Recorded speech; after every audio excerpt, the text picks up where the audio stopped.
사업을 하시는 분들이나 자녀에게 자산을 물려줄 때 가장 많이 물어보는 게 바로 개인이랑 법인 중에 뭐가 더 유리할까거든요. 그럼 결론을 먼저 말하면 케이스마다 다르다는 거예요. 어떤 분은 법인으로 하면 개인보다 오히려 세금 폭탄을 맞고요. 또 어떤 분은 법인으로 했을 때 합법적으로 수천 수억 원의 세금을 줄일 수 있는 거예요. 이 영상 보시고 잘 적응하셔서 여러분들도 수천 수억 원의 세금 절세하세요. 바로 시작하겠습니다.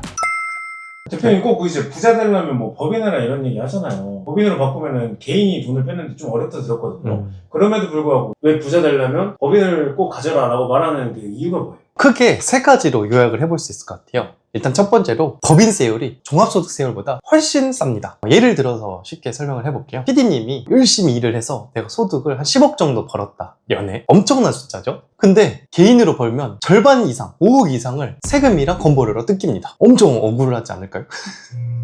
근데 이걸 법인으로 하면 20% 언더로 세이브를 할 수가 있거든요. 엄청나게 드라마틱한 절세. 이게 첫 번째 이유다. 내 개인 돈으로 빼기는 어렵지만 그래도 세금을 덜 낸다. 이게 네. 포인트네요. 그렇죠, 그렇죠. 두 번째, 이 두 번째도 첫 번째처럼 절세에 대한 이유인데 내가 개인으로 이미 많이 벌고 있어. 그래서 세율 구간이 40% 이상이야. 근데 여기서 추가적으로 제가 부동산 투자를 하고 싶어. 근데 부동산으로 이제 투자를 해서 내가 매매 차익이라든지 뭐 임대소득 이런 것들이 뭐 매덕 들어올 건데 이게 만약 내가 이미 개인 사업에서 사업을 잘하고 있으면 그래서 세율이 막 40% 이상이다. 그럼 내가 지금 1억을 번 게 있으면 이게 처음부터 40% 이상의 세금을 내야 돼요. 건보료도 8% 이상 나니까 그럼 벌써 이것도 40% 그리고 지방소득세 4% 또 8% 해버리면 52% 5천 이상이 뜯겨요. 그러니까 내가 사업으로 잘 벌고 있으신 분들은 그래서 법인으로 명의를 분산을 시키는 거죠. 지금 1억으로 절반 이상 뜯길 거 법인으로 이제 귀속을 시키면 세금이 10% 언더거든요. 25년에 법인세율이 올랐다 이런 얘기 있었죠. 지금 세법 개정안이 9%에서 10%로 다시 1% 올리는 게 생겼죠. 그래봤자 1%니까 법인이 여전히 소득세보다는 훨씬 세율적으로 매력적일 수밖에 없다. 그리고 마지막으로 세 번째. 사실 세 번째도 마찬가지로 절세 때문인데 법인을 하게 되면 가족 법인을 만들어서 배우자, 자식들도 주주로 참여시킬 수가 있어요. 그럼 추후에 이런 것들도 증여세나 상속세를 절감을 드라마틱하게 할 수 있는 요인이 되거든요. 그래서 요즘 부자들이 좀 법인을 활용해서 세금을 많이 줄이는데 법인을 활용하고 있다. 이렇게 이해를 해주시면 좋을 것 같습니다. 추후에 뭐 증여 문제나 이런 것까지 다 감안해서 네. 법인으로 전환을 미리 해놓으면 가족분들 실제로 일을 한다는 가정하에 네. 월급도 좀 분산할 수 있고 네네. 가족분들을 먹여 살릴 수 있는 구실이 생기는 겁니다. 그렇죠. 뒷단에서 설명을 드려보도록 하겠습니다. 개인보다 법인이 세금을 덜 내는 걸 알겠어요. 네. 근데 세금을 덜 내는 건 알겠는데 만약에 내가 내 명의로 집을 사고 싶은 사람이 있을 수 있잖아요. 네. 법인의 돈이 다 묶여 있으니까 법인으로 주택을 구매해야 될 거 아니에요. 네. 근데 이제 그럴 때 주택을 살 때 법인 명의로 사는 게 좋은 건지 네. 개인 명의로 사는 게 좋은 건지. 네. 사실 또 법인으로 주택을 사면 오히려 손해일 경우가 훨씬 많아요.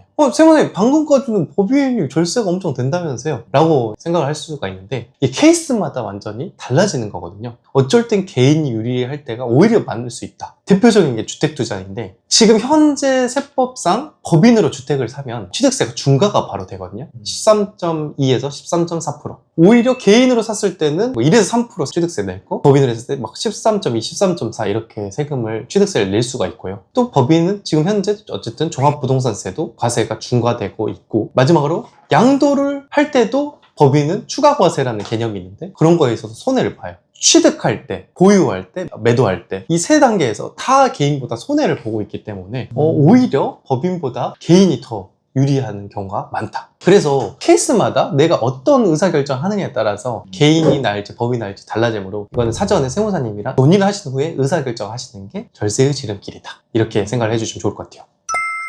그러면 이제 법인 돈을 개인적으로 못 뺀다. 이거는 다들 알고 있는 사실이잖아요. 네. 법인으로 돈 벌어도 의미가 없죠. 그거는 어떻게 생각하세요? 그렇게 질문을 또 해주시는 분들이 많이 계세요. 근데 결론을 말하면 방금 PD님처럼 내가 법인으로 이제 돈을 벌었어. 이걸 바로바로 개인으로 통장으로 빼려고 하는 분들은 법인을 안 하는 게 맞아요. 왜냐하면 법인에서 개인으로 내가 돈을 뺄 때 소득세가 추가로 나오거든요.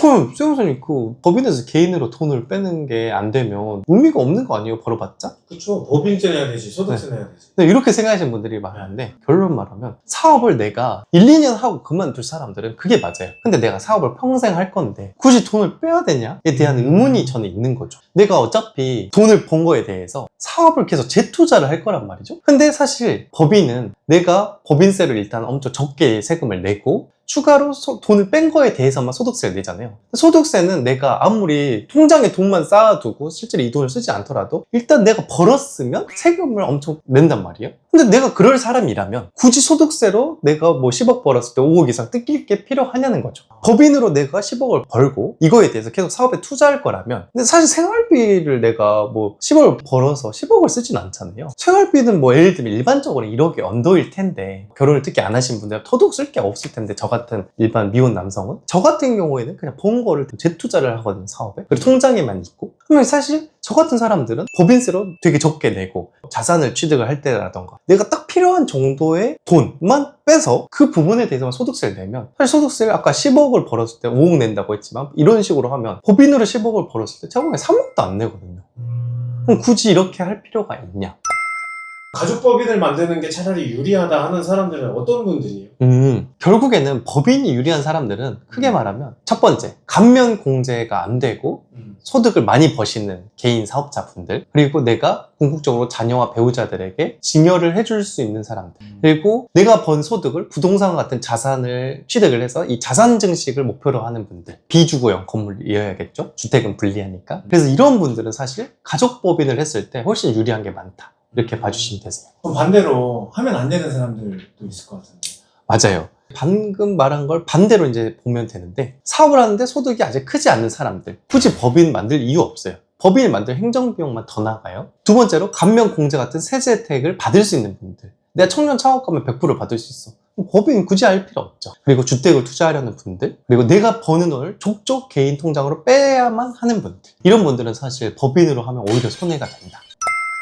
소득이 엄청 크지 않다고 말씀하셨잖아요. 네. 그게 좀 어느 정도인지. 일반적으로는 이제 기준은 본인이 당장 소득세를 내는 게 아까운 분들이면 되는데, 일반적으로는 세금이 그래도 1,000, 2,000 이상 나오시는 분들, 소득세가. 그러면 이제 법인으로 돌렸을 때 세금을 그래도 많이 절약을 할 수가 있죠. 그러면 애초에 이 가족법인을 만든다고 했을 때 설계부터 좀 잘해야 될 거잖아요. 그렇죠. 어떤 식으로 좀 설계를 해야 현명한 방법일까요?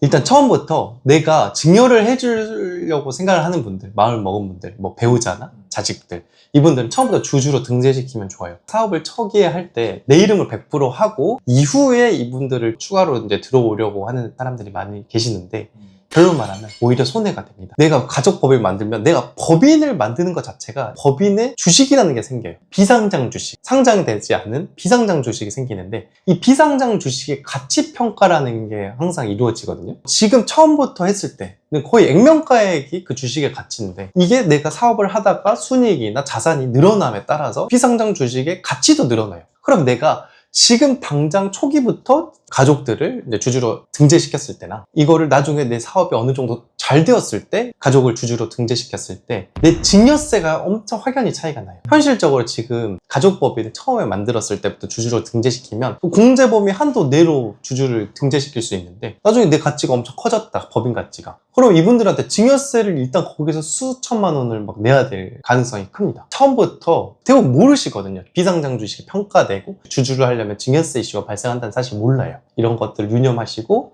시작할 때부터 가족, 배우자, 자식들을 등재시키면 좋다. 그리고 자금 투입을 어떻게 하느냐에 따라서 부동산 담보 관련한 증여의제, 그리고 뭐 금전 무상 대여에 대한 증여의제, 뭐 이런 것들이 많이 있거든요. 그러면 이런 것들에 대해서도 다 고려를 사실 해야 되는데, 이번 장에서는 좀 어려우니까 이런 것들은 많이 제가 생략을 할 텐데, 이런 것들을 다 고려해서 법인을 만드시고 주주 구성 이슈를 잘 구성을 해야지만 절세를 많이 할 수 있다, 이렇게 생각을 해주시면 좋을 것 같습니다. 정확하게 숫자로 표현해 주시면 보시는 분들도 이해하기 쉬울 것 같아요.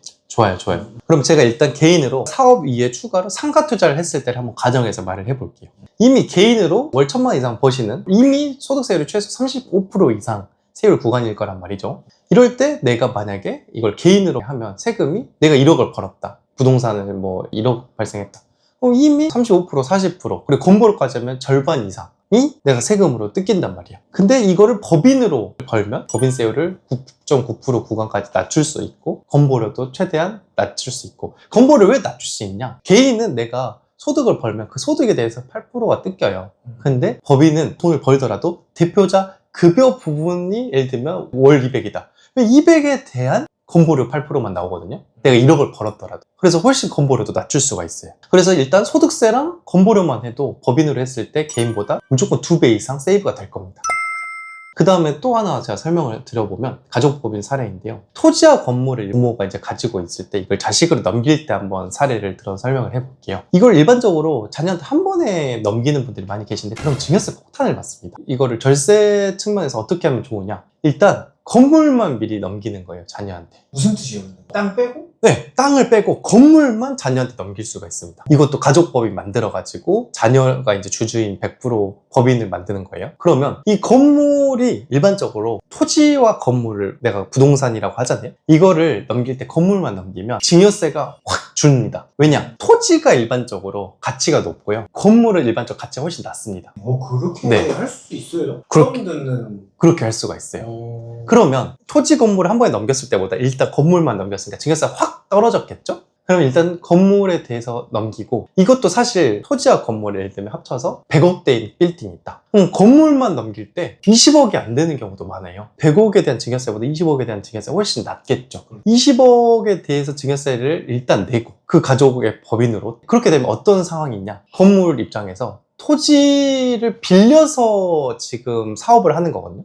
이해 가세요? 지금 내가 건물이 토지 위에 있잖아요. 토지 임대부. 토지 임차료를 내야 돼요. 건물의 임대소득을 이제 받으면 또 내가 토지 임차료로 나의 부모님한테 줘야죠. 법인이. 그렇지만 건물 임차료를 이제 돈을 받을 거니까 어느 정도 돈이 생기면 그 돈으로 토지까지 인수를 하는 거죠. 이걸 단계별로. 그러면 지금 느낌 오세요? 토지 플러스 건물을 한 번에 옮겼을 때는 자녀가 이거를 처음에 엄청 부담이 될 텐데 일단 건물만 단계로 넘기고 임대료를 받은 걸 바탕으로 나중에 토지까지 인수를 하는 거니까 이렇게 되면 자녀의 부담이 훨씬 덜 하겠죠. 근데 대신 토지를 네. 이제 인수할 때 네. 자녀가 그간 벌은 임대료를 다시 부모님한테 드려야 되는 거잖아요. 네네네. 그러면 토지랑 건물이 온전히 자녀 거가 되겠죠? 이제 자녀 법인께 되겠죠. 근데 만약에 100억대 되는 부동산을 한 번에 자녀가 가지려고 하면 힘들어요. 이 증여세가 분명히 이 낼 만한 여력이 일반적으로는 자녀에게 없어요. 근데 만약 이걸 아무것도 모르는 상태로 이렇게 넘긴다. 그 실제 사례예요. 평생 사업을 해가지고 부동산 100억대를 만들었는데 이걸 자녀한테 아무 생각 없이 등기를 넘긴 거야. 근데 없어. 자녀에게는 이 증여세를 낼 돈이. 자녀가 결국에는 하다 안 돼서 다시 이거를 팔았어요. 토지 건물을. 남한테. 근데 이때 이거를 제값 주고 팔았을까요? 세금 때문에 금매를 해야 돼서 제값을 받지도 못했어요. 내가 세금을 잘 설계하지 못하고 의사결정을 이루어지면 이러한 좀 낭패를 볼 수가 있죠. 제가 지금 말한 게 사실 말이 쉽지만 이걸 설계하는 게 대단히 어려워요. 사실 아까 제가 말한 대로 토지 플러스 건물의 일반적인 시세가 100억이라고 하면 건물이 아까 20억도 안 되게 할 수가 있다고 했잖아요. 근데 그런 것들이 세법에 이제 적혀있는 이제 조문들을 활용하는 거거든요. 실제 건물의 가치는 무조건 20억보다 클 거예요. 근데 세법에서 어쨌든 계산하는 산식을 하면 구조적으로 제가 여기서 너무 어려운 말이니까 디테일하게 말을 못하지만 세법에서는 이런 상황에서는 아직까지는 건물의 가치를 실제 시세보다는 낮게 평가할 수 있는 근거가 있다. 그래서 이런 식으로 하면 좋고요. 그리고 이제 결국에 이 증여가 이루어졌을 때 증여 시점이 있을 거고 추후에 부모님이 이제 유고하셨을 때 상속 시점이 있을 건데 이게 또 상속 시점에 만약에 부의 이전이 일어나면 증여 시점에 100억이었죠? 예를 들면 몇십 년 후에 이거 가치가 100억일까요? 제 생각에는 한 무조건 몇백억이 되어 있을 것 같아요. 뭐 200억, 300억, 400억 이렇게 분명 커져 있을 거거든요. 근데 상속세 시점에 이거를 넘기게 되면 2, 3, 400억에 대해서 상속세를 내야 되거든요. 근데 이미 이거는 100억에 대해서 이루어졌으니까 사실상 증여가 100억에 대한 부분으로 증여세가 산정이 되는 거다. 그래서 사실 시세 차익도 오롯이 자녀가 누릴 수 있는 거죠. 현명한 방법이네요. 그렇죠.